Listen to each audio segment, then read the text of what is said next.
কাল ঝড় বৃষ্টি হওয়ার ফলে শেষ পর্যন্ত খালি পায়ে সার্ভিসিং করতে হলো।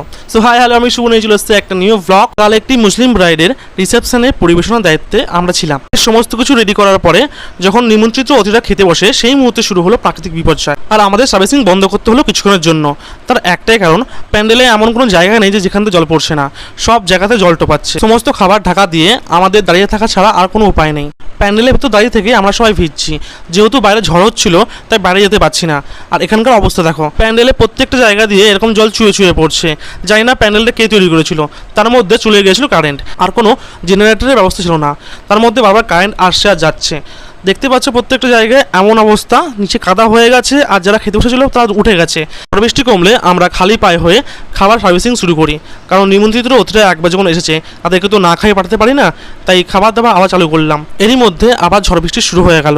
দেখতে পাচ্ছ প্যান্ডেলের যে অবস্থা, প্যান্ডেলে বাস টলমলে করছে, প্রত্যেকটি লাইট এরকম দুলছে, তার মধ্যে পাখাটা অফ করে রাখা হয়েছে। বাড়ির লোক আপ্রাণ চেষ্টা করছে যাতে প্যান্ডেলটা ঠিকভাবে ধরে রাখা যায়, তাই তার জন্য যেখান থেকে জল পড়ছে সেখান থেকে জল আটকানোর চেষ্টা করছে, আর প্যান্ডেলটা রীতিমতো দুলছে। আমরা তাদের সম্মান রক্ষার জন্য এরকম আপ্রাণ চেষ্টা করে যাচ্ছি।